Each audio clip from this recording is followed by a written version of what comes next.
This is the Relevant Podcast.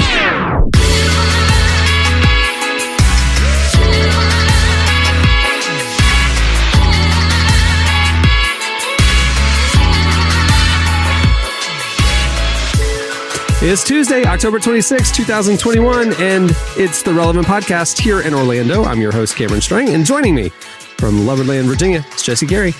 Hello, hello. From Nashville, Tennessee, artist, producer, mogul, Derek Miner. What up? And once again, joining us from East Texas, our associate editor, downtown, Emily Brown. Hey, Emily. Hey, y'all. Hey. You did great. How do you feel about your debut on Friday's episode? Like sitting in for the whole show? Now that it's done, I feel great. We got a lot of negative feedback about your answers to the topic questions. You really set the internet on fire. I know. I'm such a controversial person. With your Christian Mingle hot takes, people were not... Okay, you know what? I was right. I'm right. And I am proud to say it.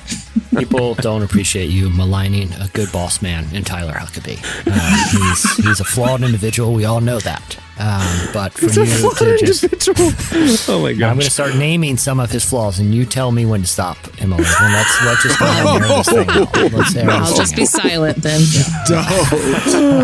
Oh, man. Hey, so but did you have to do the guest, Cameron? Well, I was going to say, we have a great show coming up. Later, Hillary McBride joins us. We talk about having a healthy and holistic view of our bodies, which is an interesting conversation. That's coming up later. Plus, we have slices. And at the end of the show, you don't want to miss it, we have a very special game called the Spooky Season Spectacular. It's a very timely game. It's Halloween week, so figured Spooky Season Spectacular coming up. I have a question for you guys that has, something I've been thinking about lately, and I don't think I'm alone here. Yeah. Even prior to the pandemic, we were all, I feel like prestige TV and relatively cheap streaming services, we were all watching a lot of TV anyway, right? Mm-hmm. But during the pandemic, it was all we did. We started off with Tiger King, and 2 years later, we're still, Squid Gaming, whatever the big thing is. But I find myself like nothing is entertaining anymore. Like I will turn on all of my devices and look through everything I can watch and be like, nothing looks interesting. The other night I had like a little fire pit in the backyard. I just sat there and I just stared at the fire because that's what people used to do. They stare at the hearth, right? They didn't have TVs. They just sit around. And I was like, honestly, I like it's either board games are going to come back or people are just going to get very comfortable doing nothing, because I enjoyed myself more thoroughly doing nothing by not having any source of entertainment at all, right? Like I used to wonder how kids thought pushing a hoop down the street, pushing a hoop with a stick down the street, or like, my grandparents were always playing cards and stuff, and I was like, this seems boring. I have TV. I'm over it. Are you guys like that too? I feel like I've watched everything, and it seems like more work to me to watch things. Does anyone else find that, or am I alone here? No, I'm completely agreeing with you. In fact, while this episode is out, I'll be in the mountains doing exactly what you're doing, just sitting there staring at fires with my kid. That's what I'm going to be doing, because I agree with you. The need to shut off, the need to like not have constant stimulation, constant intake, I think is pretty important. Derek, you were just on vacation for a week too. Look, do you shut off when you go away? I've been shut off for a minute. Like I pop on IG and Twitter, say my little piece and go. Cause and then as far as like TV, I don't really watch a lot of TV much anymore, just being honest, because I've seen so much, Yeah. So I've been kind of doing a deep dive in some animes that I've been meaning to catch up on, but outside of that, that's really it. So yeah, I'm with you guys. I'd much rather be outside doing something.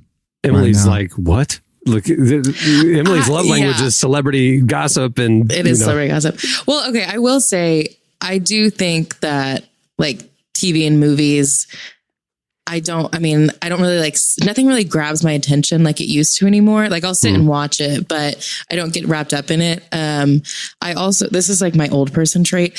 I do word search puzzles at night instead of be on my phone, because I'm on technology all day.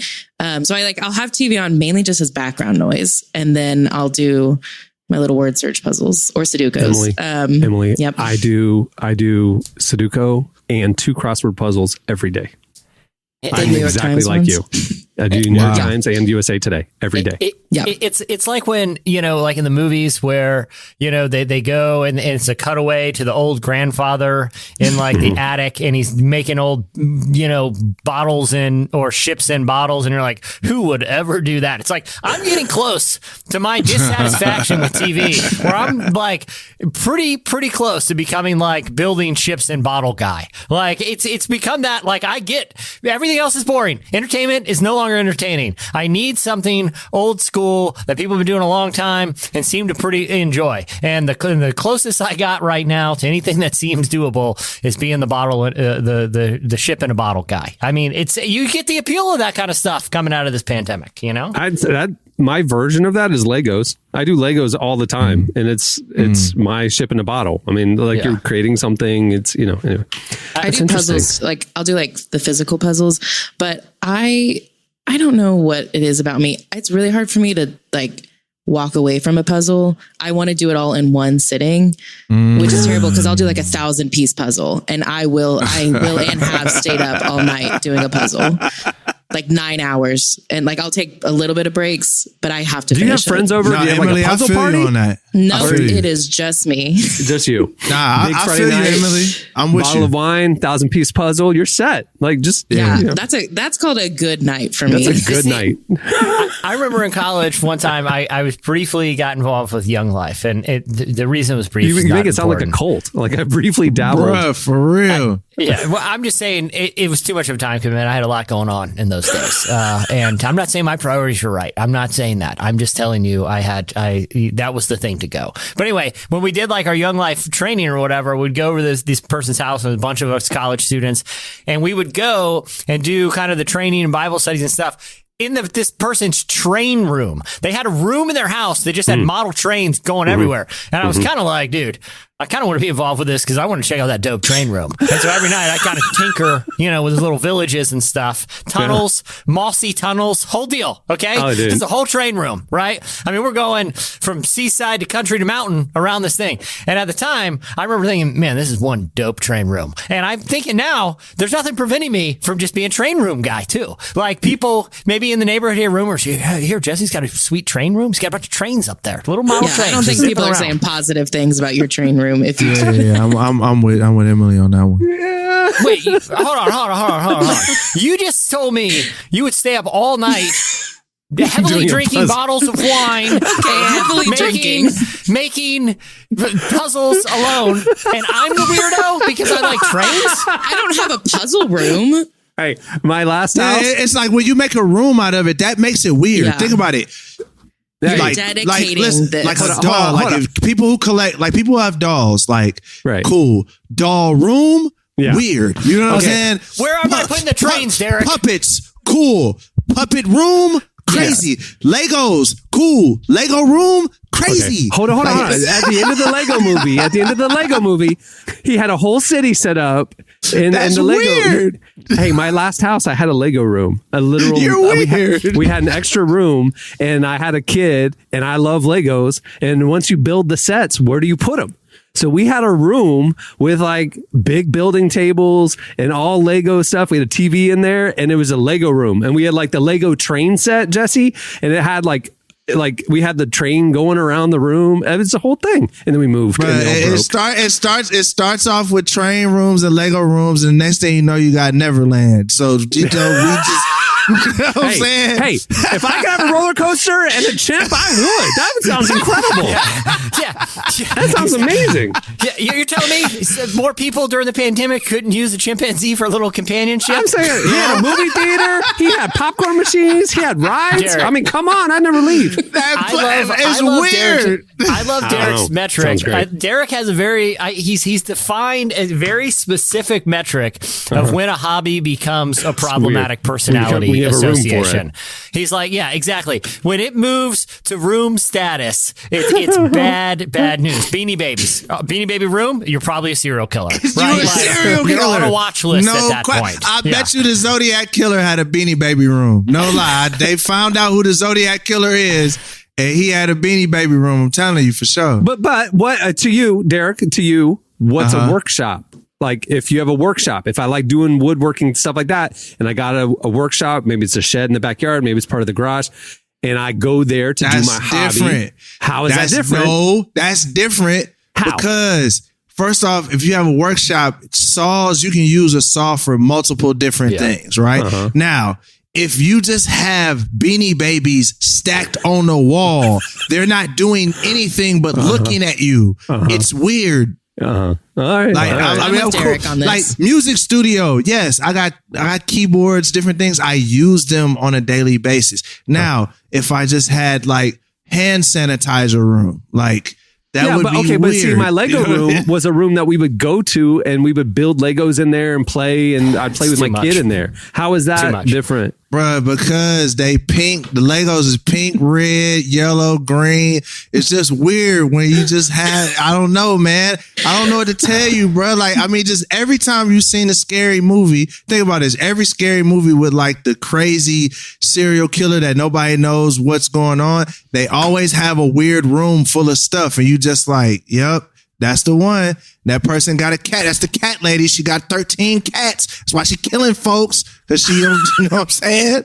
It's the difference of being like, hey, I'm really into Hollywood memorabilia, to I have a room in my house where I, is dedicated to my favorite celebrities and pictures of them, and I cut the eye holes out. That's when it becomes a problem. Yes. Now, I'm very tempted to call Tyler Huckabee right now because he's a comic book aficionado, and I want to know how close he is to having a comic book room. Because Derek, if he's just a comic book nerd, which I think is a label that he would self-diagnose as, right? It's a problem if he has a comic book room. Would that be correct? Listen, if he pushes a button in his room and a door opens and there's like a trap door somewhere in that mug with like, okay, here's the really special comics. Is he weird? You know what I'm saying? Like, if you just got comics on the shelf, I get it. People have records on the shelf. It's different because it's like, you read you read comics. But it's like when you start having rooms, and then what makes it like you're definitely a serial killer if you have a trap door somewhere with more stuff in it. So just let I have this down to a science. It's down to a science. Mm-hmm. All right. Well, moving the show along. I feel very. Cameron's nervous. Cameron feels attacked because he has a basketball room and a Lego room. I do. Feel very attacked.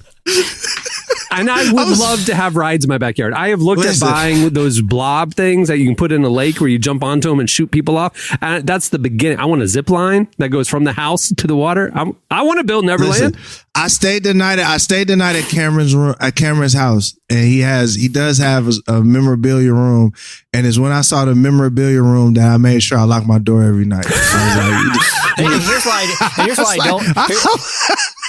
I don't trust Cameron with zip lines and rides in his backyard. It's not acquiring them or making a really cool design. It's the maintenance I'd be concerned about, because I think he would get bored after them. I get bored after amusement park ride.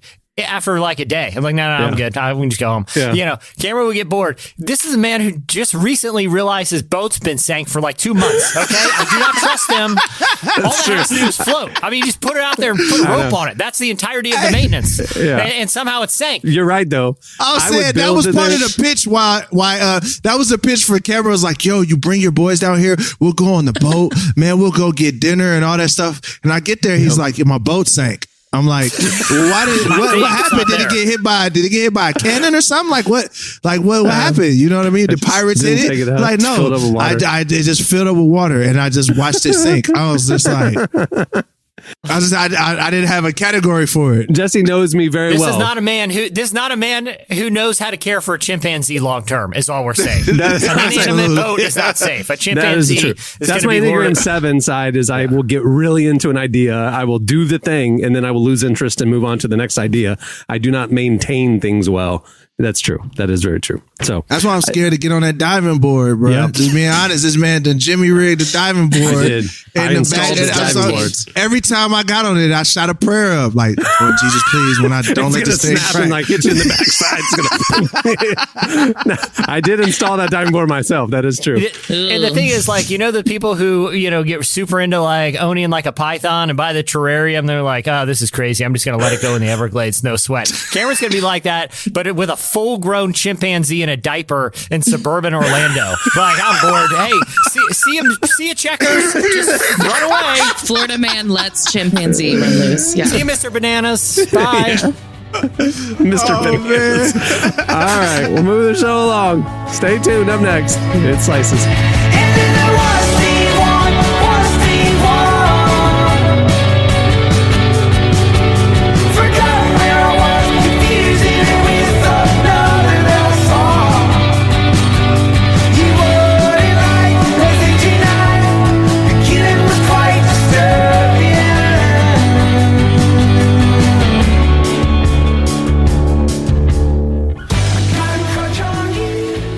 You're listening to Band of Horses. The song is Crutch.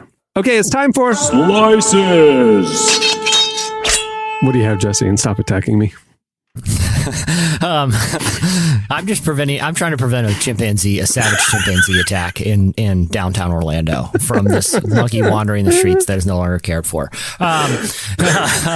Okay, I found a study that I found really interesting recently. I wanted to bring it to you guys. It's from a publication called Sage Journals, and they actually looked at. This isn't just an American thing. They actually, for this survey, got results from people in 17 different countries, and they wanted to find out the relationship between social media usage, particularly different popular social media platforms, and the propensity for people to believe objectively false conspiracy theories. The three conspiracy theories proposed in this experiment were related to COVID misinformation, but they're all pretty wild. That, like for example, the coronavirus is an accidental leak of a U.S. military secret experiment. Like most of them are they are solidly in the disinformation camp.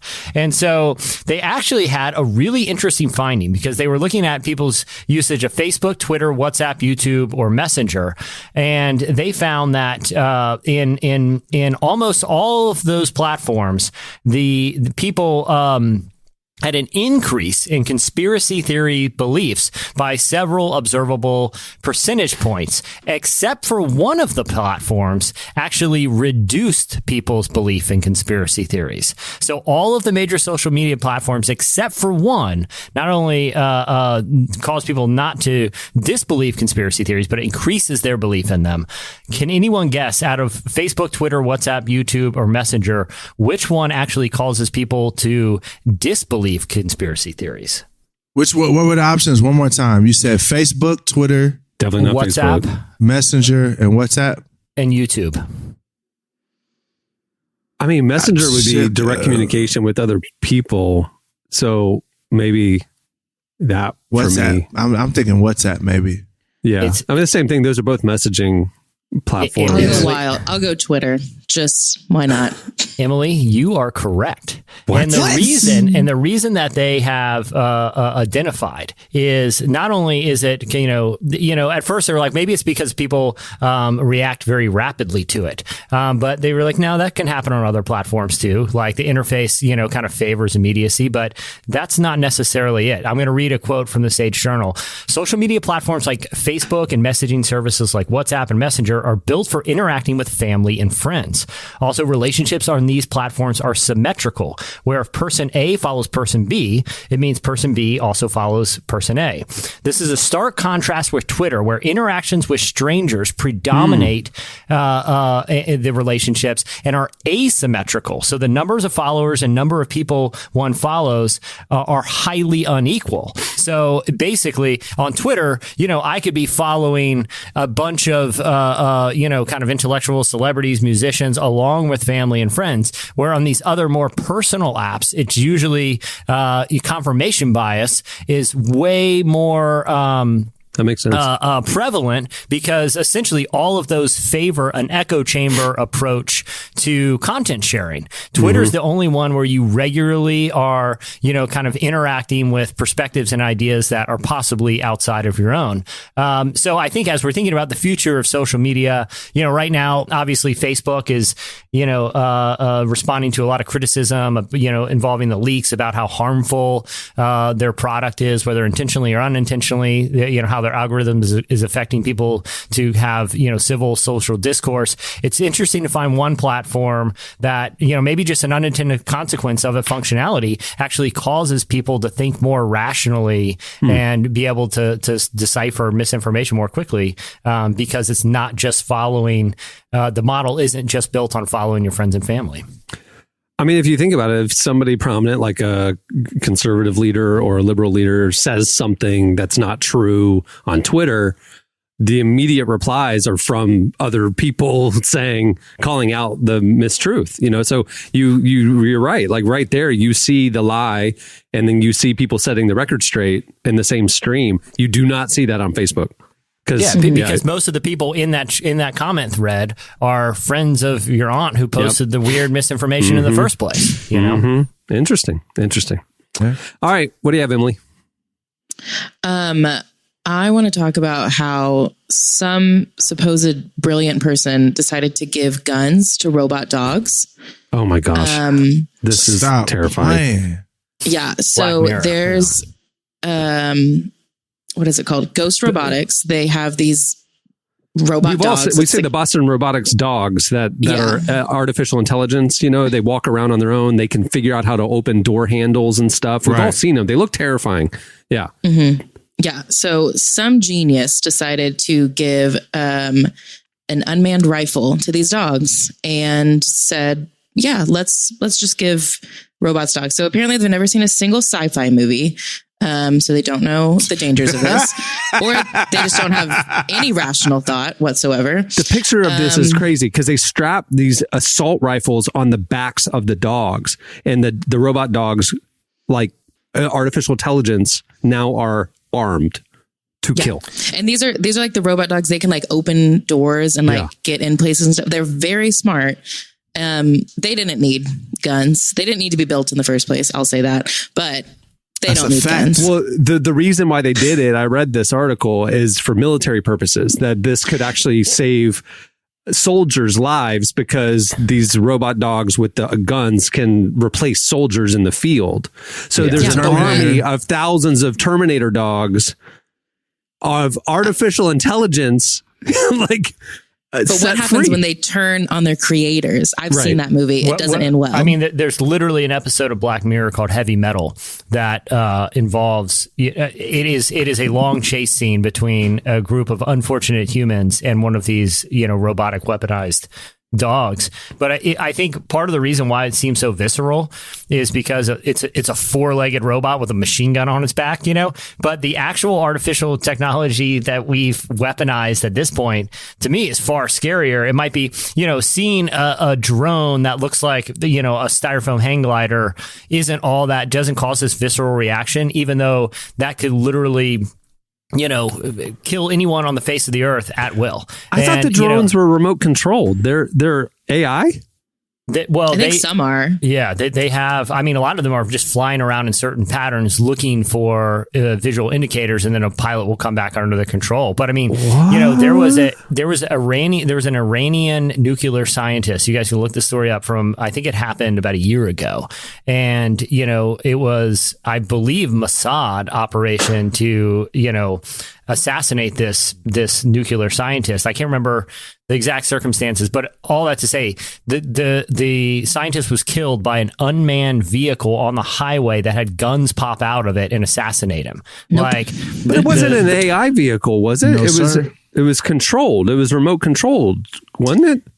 I'd have to. I want to say there was some manner of AI functionality at play there, but either way, even if something is controlled, if AI technology exists, applying it to devices that already are functional is just one step that really literally Terminator. You don't need guns. No, AI does not need guns. Yeah. That's But the bottom again, line. the rationale of the military community is saying this is a breakthrough because it'll save soldiers' lives. And it's just like, yeah, until the uprising, you know. But I mean, it Or is. someone can hack into it. Like, Right. What's keeping that from happening? I mean, my cousin was an EOD officer in the Army, and that's like Hurt Locker. I don't know if you guys remember Hurt Locker. It's they dispose of explosives out on the battlefield, landmines, bombs, IEDs, things like that. And robotics, I guess in this case, they're not necessarily AI, but they are weaponized robots, are able to safely, disarm a lot of very dangerous things that are out there. But, so there is some moral complexity there. Like, I think, like I said, it's sort of the visceral visual that I think causes a lot of reaction. But there is, to Cameron, your point, some kind of moral tension that I think is worth wrestling with, Yeah, scary. All right. What do you have, Derek? Yeah. So, a lady on TikTok requested her data from Amazon, and she got like 3,000. What does it say? Like 3,000 different files of all the stuff that Amazon had. A lot of them were voice files. So, and now, like from the Alexa? Yeah. So she has 3 speakers and like Echo Dots. Dots around the home. And they had all type of data that were like voice clips of her saying, like, hold on, I'll read it. She says, so when she downloaded the zip files and all the folders that came with it, it was scary. She says there had to be at least 3,534 short audio clips in that one file alone. It turns out they have a full list of the contacts from her phone. And she says, I never remember syncing that. On top of that, they had like files of her requesting, like, hey, can you turn on the lights? Right. So just all the voices and all those different things with that. So, I mean, 3,500 voice clips. Like, I would expect they would have some, but that's a lot. But also, Amazon responded. They said that, now here's something, because I know we could do the doom and gloom thing, but then at the same time, Amazon, this was their official response. They said customers can import their mobile phone contact to the Alexa app. It says customers can easily review and delete their voice recordings or choose not to have them saved at all at any time. So for anybody that has an Alexa Dot or anything like that, you can tell them that you don't want them to keep your audio. Listen. But apparently, you can even set it to not listen too. I mean, you can't, because my mom, I got her one for a gift, and she was like, I don't want the internet spying on me. And I'm like, all right. So I sent her all the links on how you can disable the listening part of it, but still use it as a nice little tech device and speaker in your home, But yeah, that's scary. The default is we're going to listen to everything and keep it. Yeah. Well, that's the thing. How many people are savvy enough to go through all that? Most people that get it, they're just plugging it up, connecting it to Bluetooth and letting it ride. So, yikes. Yeah. So the answer is just go on Google. How do I make my Alexa not do all that stuff? And then there really is like a really clear, easy way to do it. And everybody should be smart about the tech that they have in their homes. If you're spending most of your time with toy trains zipping around up in your weird, creepy room with pictures of celebrities with the eye holes cut off, you don't even have to worry about this kind of stuff. I got other hobbies to worry about. Okay, train to help. All right, well, that'll do it for Slices. Stay tuned. Up next, Hillary McBride joins us.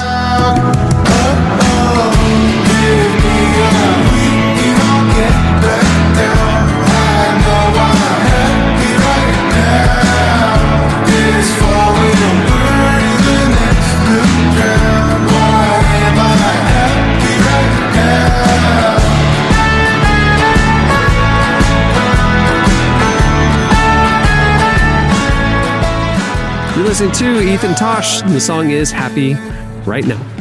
Speaking of Happy Right Now, today's episode is also brought to you by BetterHelp. Is something preventing you from being happy or achieving your goals or keeping you from experiencing peace? With the heaviness of all that's happening in our world, it can be difficult to find purpose and joy sometimes, and that's why there's BetterHelp. BetterHelp will assess your needs and match you with your very own licensed professional therapist. You connect in a safe and private online environment. You can start communicating in under 24 hours, and you'll get timely and thoughtful responses. Plus, you can schedule a weekly video or phone session. And of course, you can message your counselor anytime. To top it all off, BetterHelp is more affordable than traditional offline counseling, and financial aid is available. We want you to start living a happier life today. That's why, as a Relevant podcast listener, you'll get 10% off your first month by visiting betterhelp.com/relevant.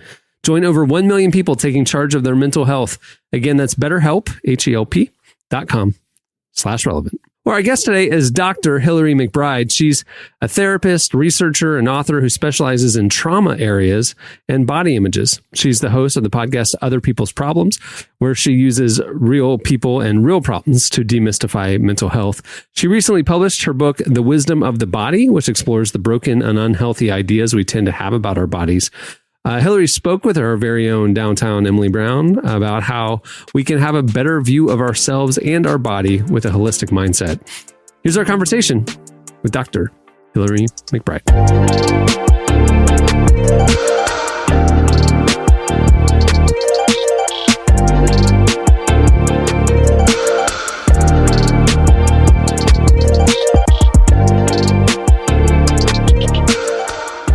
So I want to know, what inspired you to write this book?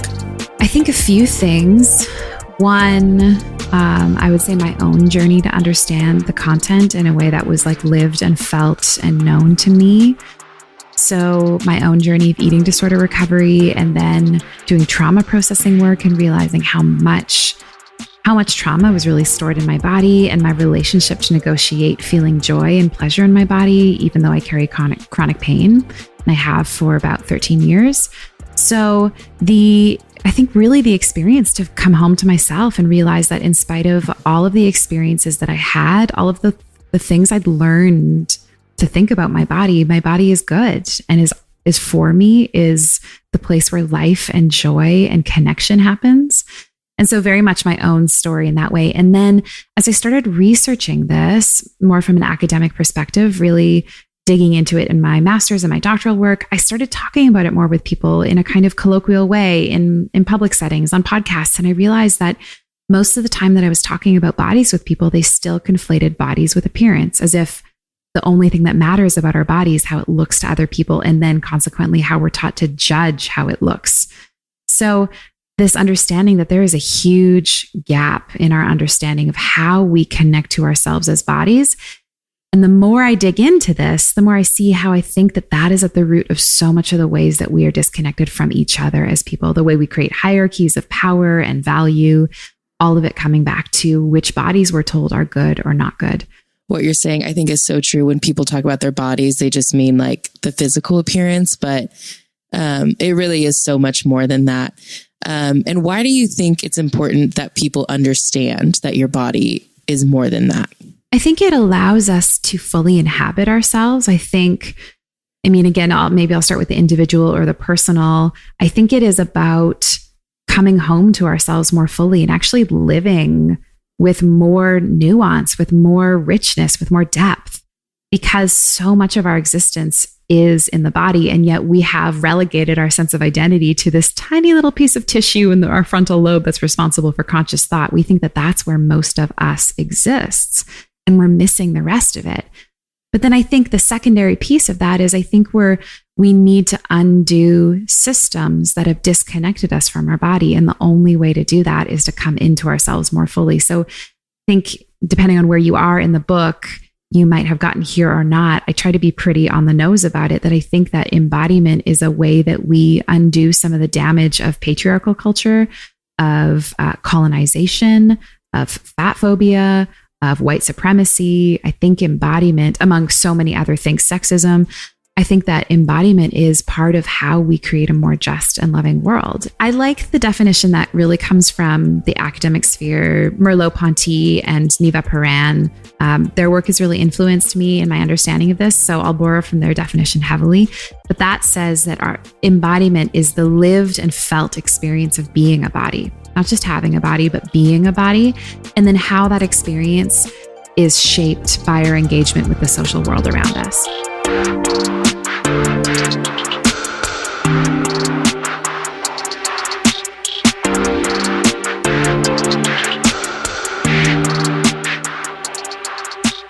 I've gotten to this part in in the book, and it's very interesting. It's about how the body stores trauma and stress. And I think that is a really interesting concept that a lot of people aren't aware of.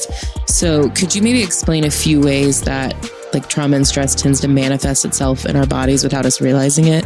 Yeah, absolutely. The body, in a kind of non-linguistic, non-time-based way, stores memory. And one of the ways that it does that is it codes sensory information based on our current surroundings and locks those together with the intensity of the response that we had when we encountered something. So to really like make this tangible, an example might be we smell something and then we have a scary experience. And because those things are linked together, next time we smell that thing, our body's going to cue up all of the intensity we need to get out of there so that if we're in danger, like we were the time before, we don't get hurt because we didn't see it coming. So it's kind of like we want to beat danger to the punch sort of thing. And this is how our nervous system has evolved, how we've been designed so that we can get away from danger before it happens. And so sometimes we have these experiences where we're really worked up about something and we think it's about the thing in front of us. And most of the time, it's not about the thing in front of us. It's about what the thing in front of us reminds us of, and doesn't remind us in a kind of a linear cognitive way, but reminds us in a felt, experiential, unconscious kind of way. I kind of want to switch gears a little bit because there's another part of your book that I really want to talk to you about. It's the chapter on the spirit side of the body. And particularly, you have this one idea that I have been thinking about ever since I read it. It's the idea that, you know, like in the church, we are taught that the flesh is the enemy of the spirit. And you talk about how hearing that message can make us have like this negative view of our bodies. Mm-hmm. And I just think you're so spot on. I think that is definitely something that we hear this mixed message in church. So how can Christians or the church at large just change our language to make sure we're not spreading these negative body ideas? Oh my goodness. Well, I think you hit right at the heart of it. So much of the way that we have constructed this mind-body dualism in the church has been a really significant negative influence on culture at large. I mean, most of our cultures, whether we like to believe it or not now, were influenced deeply by theological ideas and interpretation of scripture, and the way that that was deeply wrapped up in colonization and white supremacy and all of the other narratives that go along with that. So I think one of the changes that we can do is start to develop a more critical hermeneutic of scripture. So instead of reading the text and necessarily reading it unintelligibly or without critique or without an understanding of what's going on culturally for the writers and the interpreters, we can, I just think that's a really important piece of this, like being aware of how it is interpreted and how we are reading, so many of us reading into scripture, our own biases. And I think maybe an anecdote is this, or an antidote to this as well, is remembering that the incarnation is at the center of the Christian faith. There is no way for us to see that bodies are bad while also seeing that the whole premise of this faith rests on God taking on flesh, God becoming enfleshed in a body. And so these ideas are fundamentally incompatible, that the body is bad, but the spirit is good. But then Jesus, who is without sin, is in a body. That doesn't necessarily mean that the body is inherently sinful or bad then. That means that maybe we're misunderstanding, or maybe there's something more complex going on here in those ideas that are being fleshed out in scripture.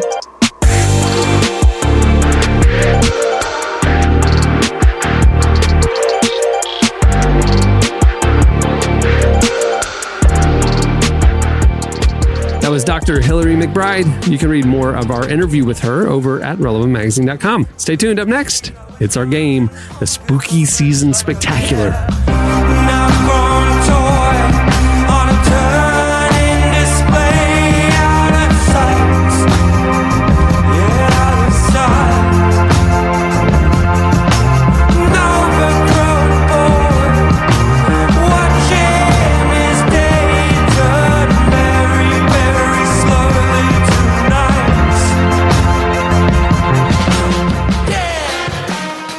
You're listening to Pond. The song is Take Me Avalon, I'm Young. Okay, it's time for Spooky season, spectacular. It's Halloween this week, and as good Christians, we've been celebrating it all month long on this show, apparently. A lot of Halloween content. The other day, I was talking to Tyler. It's like, we don't do this much Christmas content. Like in December. Why are we talking about Halloween so much? Anyway, here's the game that he wrote. This is a Tyler Huckabee original. As Americans, we suffer a near constant crisis of identity.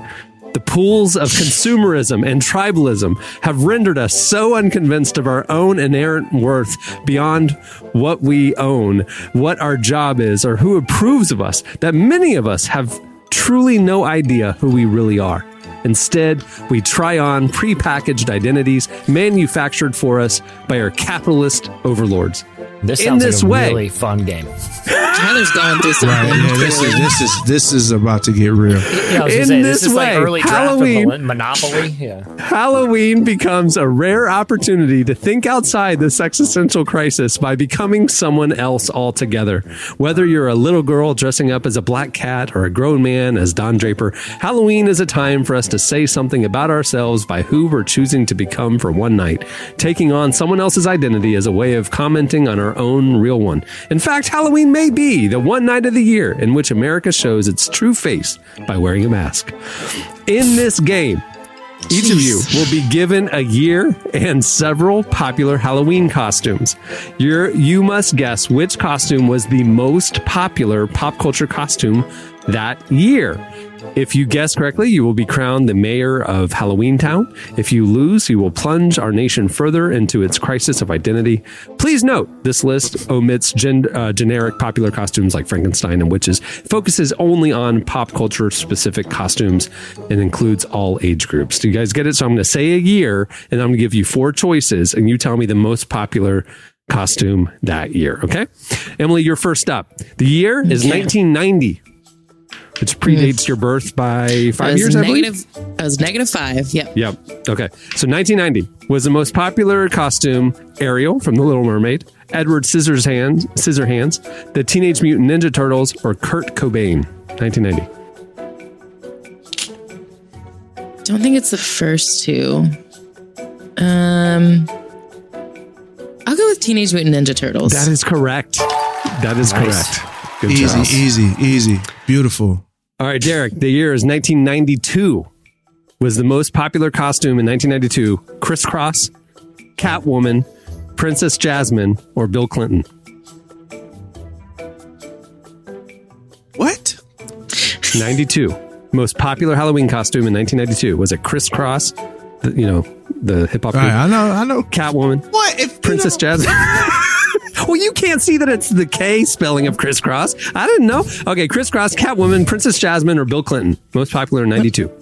I'm going with Billy. The correct answer is Catwoman. Catwoman. Oh, okay. All right, Jesse, 96. Yeah. 1996 was the most popular The Nutty Professor, Spice Girls, Ghostface from Scream, or Ethan Hunt from Mission Impossible. I'm going to go. I feel like it's got to be Ghostface. Yep, from Scream. That's correct. Yep. Good job. All right, second round. Here we go. Emily, you're up. 1998. You were 3. Most popular, was it Rose from Titanic, Zorro, Rob Zombie, or the Dude from The Big Lebowski? Oh, gosh. Okay, say them again. Rose from Titanic, Zorro, Rob Zombie, or the Dude from The Big Lebowski? 98. 98. I remember so much from back then. I'll go with the Dude. It's correct. You've gotten Emily is both of killing those. it. Correct. Yeah. That celebrity pop culture is really coming in handy. You know the great thing about the Dude costume? It would also work for a costume of just like a person in 2020. Because it's like a bathrobe, sweatpants, flip-flops, and a carton of milk with no cup. You know what I mean? Like, we're just hanging on, man. We Pandemic, are hanging on here. Yeah. Yep. All right, Derek, 2002 is the year. 2002. Was it Hermione from Harry Potter? Did I say that correct? Yes. I don't even know. Because it's not spelled Hermione. It's spelled Hermione. Anyway, Hermione She's from British. Harry Potter, Avril Lavigne, Nelly, or Frodo Baggins? Are we going Frodo? It's Hermione from Harry Potter was the most popular costume in 2002. For real? Yeah. That was like the first movie. That was when the first movie came out, I think, or right after the first movie came out. Okay. Cultural phenomenon. All right. Okay. All right. Jesse, the year is 2003.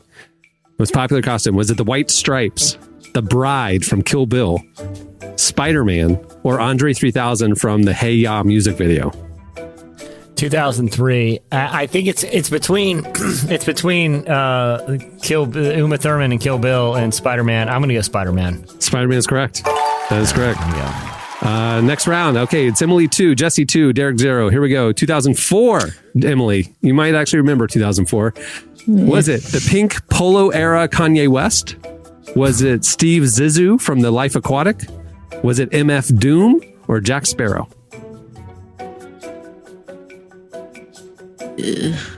I'll go Jack Sparrow. Yeah, I mean, there were like three like indie choices, and then Jack Sparrow. Yeah. And then a Disney property. Yeah. Two quick observations about MF Doom. It's, to my recollection of his mask, it's like the opposite of a COVID mask. It literally covers every part of the face except for nostrils and mouth. Except for his mouth. Yeah, mouth, yeah, exactly. Second part, that's got to be top 10 pop culture artifacts. If you own a legit MF Doom mask, like that's got to be on a very short list of very cool things you could own. You know. I'll be honest. I just had to look up MF Doom. I don't know what that is. No, Emily, I'll take it back. I'll take it back. No, you supposed to lie. MF Doom was one of my favorite rappers, but I never saw him without his mask until he passed away recently. And then a lot of the coverage, like him without a mask, was seen. Yeah. It was. You never want to meet your heroes. You know what I'm saying? Because there's a reason why he had a mask. You know what I'm saying? Like, I was like, the mystique was bust. Don't Google MF Doom without a mask. Oh, nah, man. 2006, Derek. 2006. Most popular costume. Was it V from V for Vendetta? Was it Derek Shepherd from Grey's Anatomy? Was it James Bond or Amy Winehouse? I'm going with V. V, that's right. That's right. Yeah, definitely V. The Guy Fawkes mask. There we go. All right, Jesse, 2007. Was it MIA, Sweeney Todd, the Demon Barber of Fleet Street, Hannah Montana, or Shutter Shades era Kanye West? If there's a year that you want to dress up as Kanye, it's this one. I'm going to go Kanye. Hannah Montana. Really? I knew that one. In 2007, for some reason, I feel like that was much longer ago. But look at Miley's young, I guess. Okay. 2000. Emily, you're up. 2008. Was it High School Musical cast, Lil Wayne, suit and felt heart era Kanye West, or the Joker from The Dark Knight? Oh, Dark Knight. Joker. High School Musical cast is the correct In answer. 2008? Yeah. That movie came out in like 2005, 2006. Well, you know. Took a while. That's interesting. Okay. Derek, the year is 2009. Viva La Vida era Coldplay, Coraline, Megan Fox from Jennifer's Body, or the Fame era Lady Gaga? Run it back. Who you say? You said Viva La Vida era Coldplay. Just skinny jeans and a white shirt. Right. Coraline, Megan Fox from Jennifer's Body, or the Fame era Lady Gaga? I'm going with Lady Gaga for sure. That's correct. That is correct. All right, Jesse. The year's 2012. Okay. Taylor Swift from the 22 music video, Katniss Everdeen, Iron Man from the Avengers, or Mumford & Sons? Well, at that time, Mumford & Sons was basically, you could be groomsmen from Hipster Wedding. And, just... had like an old barn with string lights. So I'm going to take that off the table because that was basically a groomsman outfit. And that was like a normal outfit. Drinking a fancy cocktail out of like a mason jar. You know what I mean? Right. Like that was that era of, going to a wedding? Cool. What old dilapidated farm is it on? Right. Suspenders. I was in a wedding like that. I was like, what are we doing here? Why is this a thing? We're not wearing tuxedos? I'm going barefoot with old tattered dress pants and an off-white shirt with the invitation is requiring me to grow a handlebar mustache and learn the banjo. I don't want to be in this wedding. Now my partner had a little sauce, so he bought all of us Jordans. That was our groomsmen gift. So it was like gray suit with suspenders, or gray like pants, suspenders, white shirt, and some fly Jordans. So I appreciate that we at least got some Jordans out the deal, but it was on an old dilapidated farm too. That's what I'm saying. It was a thing. And it's like, at least that's a step up from like a flask. It's like, okay, cool flask. Where would I going to take this? Okay, where it's not socially acceptable to carry around hard liquor in your suit pocket anymore. That era has thankfully passed. People do not do this anymore. You're not at a restaurant and someone's like, yeah, have a Coke, please, and they're mixing a cocktail at the table. Flask or no, don't stop giving them groomsmen. It's weird. Okay, you're putting people in an awkward situation. They're never going to use it. It's probably difficult to clean. And why do I need hard liquor in my pocket at all times? It's shaped like a pocket. You can get a special brush, a little baby tiny brush. Enjoy. All right, what's the answer? All right, get Taylor Swift from the 22 music video, Katniss Everdeen, Iron Man from the Avengers, or Mumford & Sons. 2012. The Hunger Games. Jennifer Lawrence, Katniss Everdeen. That is correct. Yeah. Which one is it? I love it. It's this. Never seen it. Volunteer tribute. I said, that's what I meant. Yeah. All right, what's the score, Clark? Can you help me? Yeah, so it's tied for Jesse and Emily 3, and then Derek has 2. Ooh, last round, we're 3 points. Ooh. So it's anyone's game. Here we go. Emily, you're up. Okay. 2014. Most popular costume. Was it Ariana Grande, Anna from Frozen, Maleficent, or Wolverine from X-Men? 2014. I feel like it was Frozen because I could not escape it. Anna from Frozen is the correct answer. That is the correct answer. Yeah, right. Also Anna. Absolutely. Anna, whatever. Ooh. Hermione. All right, Derek, 2015. Yeah. Harley Quinn. If you're reading this, it's too late era Drake. 25 era Adele, or Donald Trump. 2015. 2015. Harley Quinn, solid Drake, choices. Harley Quinn, Drake, Adele, Trump. I'm going with Trump. Harley Quinn. My brother went as Harley Quinn that year. What? That one. All right. Your brother did? Yeah, and his wife went as the Joker. Oh, that's dope. Okay. I like that. So that year, the popular costume was the blonde-haired sociopath that ended up becoming a pop culture kind of weird instead institution. of the blonde sociopath that became president. Gotcha. Yeah. I knew what you were doing. I'll take it. I knew what you were doing. All right. I'll be D-Wade. You be LeBron. Finish this thing. Here we go. It's up there, floating up by the rim. Go get it. Look, I didn't say it. Y'all thought I done forgot, but somebody got at me on Twitter like, you always bring it up. Da, da, da. It wasn't me this time. It wasn't me. Y'all got to blame Cameron and Jesse. I was keeping my controversial stuff to myself. Just a joke. It's just a joke, people. It's just a joke. 2017 is the year, Jesse. This is the last one. 2017. Is it Taylor Swift from the Reputation album era? Gamora from Guardians of the Galaxy, Lord, or Wonder Woman, 2017. Which Lord? The one with the E on the end. Yeah. Not the one that Savior, doesn't Jesus have Christ. nails in their hands. What was say the last one more time, Cameron? Oh, Taylor Swift, Gamora from Guardians of the Galaxy, Lord, or Wonder Woman. Okay, I appreciate Tyler trying to put pop stars on here. I don't think Halloween shoppers are all that, considerate of which album release an artist is promoting at Halloween time when considering their costumes. I wish we were at that place, but I'm gonna go with Wonder Woman here. Wonder Woman is correct. You tied with Emily. You guys are both the mayors of Halloween Town. Yeah, there you go. Congratulations, you guys. So, Emily, do you want to be the rise of Mark Driscoll or the fall? I'm just kind of hoping to be the fall. I want to be the toxic masculinity one. That feels like a fun role to play. Yeah, it's technically both, but it's more of the rise. So you take that one. It's not me, y'all. I didn't do it. You gotta walk around. It ain't me. Punching people. I know y'all like to blame it on a black dude, but it wasn't me. You said the rise one is you walk around and punch people in the face. Well, Oh, that's the one I want. That's what I want. This. Honestly, the costumes are pretty much the same, except in the beginning he used to cuss sometimes. So you can cuss, Emily. I can't. That's the ride. That's how we know which one's the ride. Got it. Got it. Okay. And then I can just say like, sorry guys, it's not me. I'm playing a character. Yeah. Yep. Listen. Yeah. All right. Well, that'll do it for Spooky season, spectacular. Well, before we wrap up, I want to thank Dr. Hillary McBride for joining us today. Make sure to check out her new book, The Wisdom of the Body. It's available now. Also, check out the faith section at relevantmagazine.com, and there you will find our daily devotional series, Deeper Walk, which is presented by our friends at Lumo.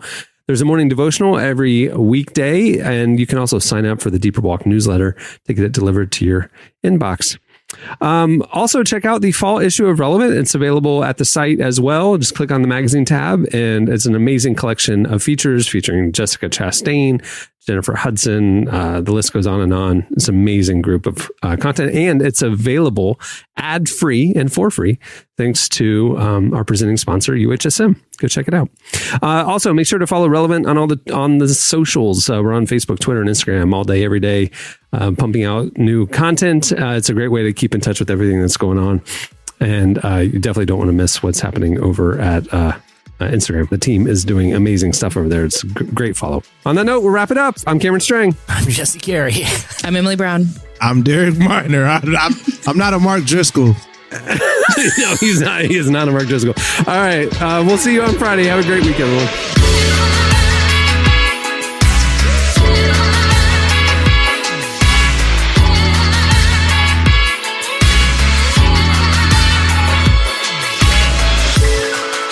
Thanks for listening to the Relevant Podcast. Check out our features, interviews, and news updates every day at relevantmagazine.com. And make sure to follow Relevant on Facebook, Twitter, and Instagram for the latest.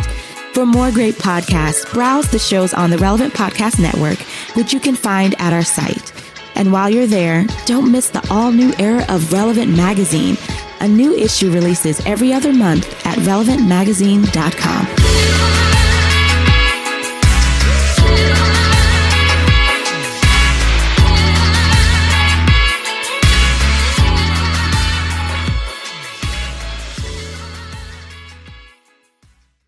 See you, Mr. Bananas. Bye. Relevant Podcast Network. Time is precious, and so are our pets. So time with our pets is extra precious. That's why we started Dutch. Dutch provides 24/7 access to licensed vets with unlimited virtual visits and follow-ups for up to 5 pets. You can message a vet at any time and schedule a video visit the same day. Our vets can even prescribe medication for many ailments, and shipping is always free.